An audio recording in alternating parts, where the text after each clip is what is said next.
Hello, my name is Senkun Wishon. I'm going to take you through federated dermatology screening with vision language models for skincare recommendations in Uganda. It's a member of Group 2, Computer Science. A background to this is Uganda. Uganda as a country, there's a bit of a dermatology crisis because we have about 25 uh, registered specialists, yet the country has over 50 million people.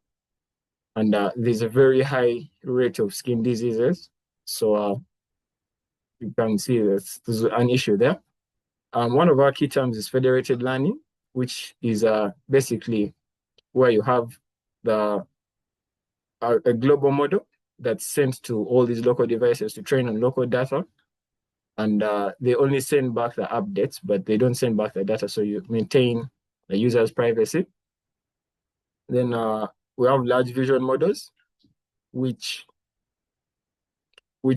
they take images and they extract the features and they predict or they make predictions. They create labels or some create captions. Ours for dermatology, you'd send in your image and create to try and create a caption for which condition you might have. We have knowledge distillation, which is where you train one teacher model and you but when you train that teacher model, it's usually very big, it's very heavy. So you create the student model, which is much lighter, and that's the one we use to deploy on our people's local devices. We have graph-based reasoning, which is basically where you have a graph database that's stored in like a graph format. So you have all the nodes, the different entities inside the database, and the relationships between the entities. And so that means when you pick one particular entity, you find other stuff that's related to it. So maybe a disease, and then the stuff that causes it, and maybe possible treatments. And then dermatology screening is just a process of like examining skin to find conditions and maybe like cancer, stuff like that. So the related works, one of them is the Prozen pre-trained visual encoder, which a long story short, it's a visual encoder, clip visual encoder, which works with an LLM to interpret images and then to create recommendations. The issue with this is that these are usually very big, and they struggle with when they don't have labeled data. It's a very similar case even with a clip, the clip model. Can see struggles with abstract tasks and poor generalization. The Viper architecture, there's a paper for the visual perception and explainable reasoning for sequential decision making, which is also, it's a reasoning model. So it connects perception and reasoning through a VLM and an LLM to make the observations and the predictions, but also suffers from hallucinations. Very similar story for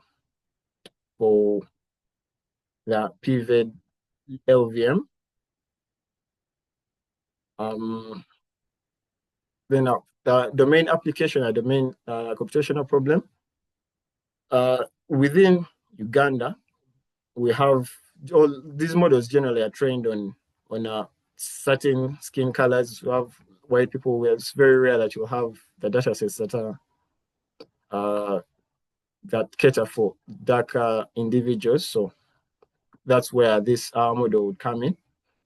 And then the computational problem, you have a multi-class skin lesion classification under the data scarce and heterogeneous imaging conditions. It's the same thing. You have heterogeneous conditions or black or dark skin tones. Basically, we cater for various skin tones. Integration of bias mitigated privacy. So this is where the federated learning comes in. So you don't send the user's private data back. We only use it to update, to train the model and send only the updates to the global model.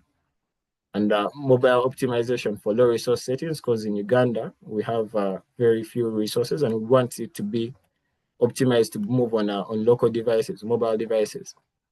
So those were the research questions that we had. How can you overcome these inherent biases from the global data sets to accurately diagnose African populations, to increase the level of user trust and among patients and beauty industry clients. So this is where the privacy comes in. To create a diagnostic model which can be developed and trained specifically for common Ugandan skin conditions is a very similar thing. And so that's what we're trying to do, to curate and augment distributed dermatology data sets. So basically to represent local skin colors and local skin conditions, because not all conditions are everywhere. And then also to increase privacy, user privacy, and increase trust in these systems.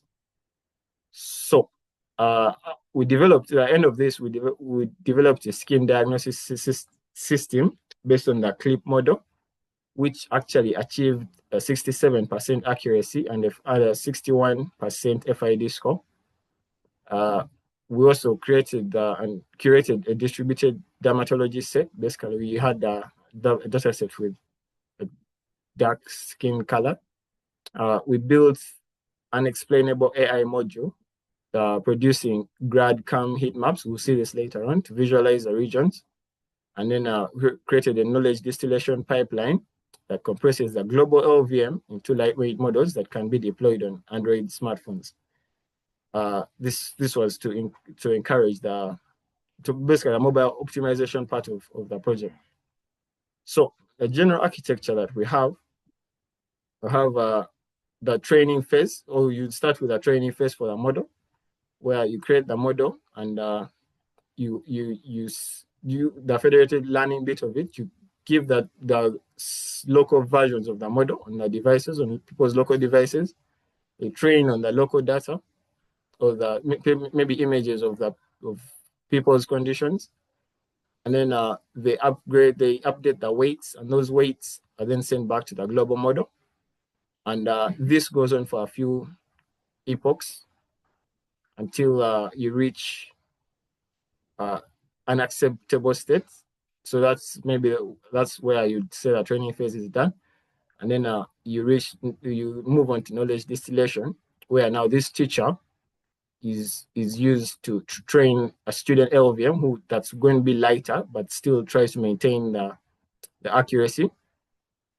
And then now the feature maps, this is where the GradCam comes in, where you have the original image, and then you try to get like the key areas of that image, and then the probability vector comes in with a GAT and knowledge graph to get context, additional context for the diagnosis that has come in from this image.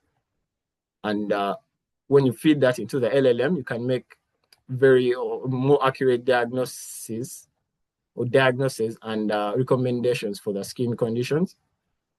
Then we have the dataset description and the EDA. Of course, the dataset came from a public DAMNet cargo repository.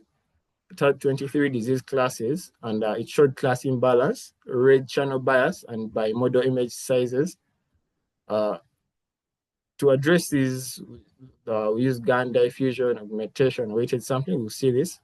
So the image sizes, of course, this distribution, the height and width. But here the red bias is clear. There's more of the red colors came up in the data sets. This is the class imbalance, where we had about 200 more cases of lichen planus as compared to maybe Euteria hives. So this is where the class imbalance that we're talking about. And then aspect ratio distribution. Now, when it comes to the models that we selected and deployed, we had 4 different models. One of our models, if I start with the CLIP model, for it, you take the image input, and I don't know if this is clear, you pass it to the vision encoder.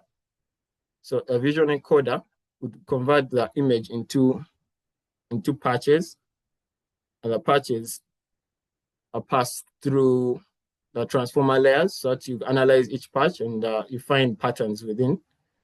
And these patterns were converted into dimensional vectors that were passed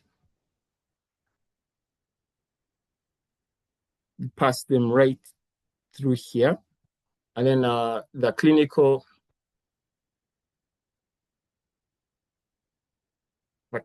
text comes in here, which is used to label the data sets, and you combine them, with form text embeddings. So when you combine the vector, the vision vector, and the text embeddings, you use this to classify results and make a prediction based on both image and text data. The Qwen model does something very similar, where you have the images coming in. They pass through the vision encoder as well as the text coming in. And combine here, you have the different embeddings and the tokens. And you use these to make the classifications.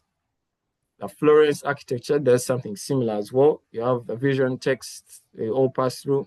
You get the embeddings. The different embeddings for the text and images. You could also have JSON files, and you'd have the inputs from here coming in. You combine these inputs here to make then you go through a process called logic processing, which allows the model to relate the visual content and then the textual embeddings to make a final diagnosis, which is then sent to the LLM to give you a more human readable output. Very similar story as well with the Lava. You get the image, passes through a vision encoder. You get the embeddings, send them through to a vision encoder, rather to the language model, which interprets them here. You get the response with the LLM. So when we assess these models, these were the statistics we had. You can see the clip initially wasn't performing too well, but after fine-tuning and adding a 4-layer deep neural network, we got a 72% accuracy with a 71% FID score. This was our best performing model. And now, in conclusion, the limits and the challenges we face, of course, getting training such a large model, it limits deployment on mobile devices, because you need to, it's very large. You need to do some compression here. And then annotation of data sets for segmentation, which, it's a very time consuming process. And then low model generalizability on small data segments. This is what I was saying. And so our next steps want to deploy a small and more robust and resource-friendly model in the field of dermatology. And I would like to acknowledge Dr. Galiwango Marvin, who has been our guidance and supervisor. And of course, all the technical papers that we cited, and platforms like Kaggle and Colab, which helped us in training. Yes, thank you so much.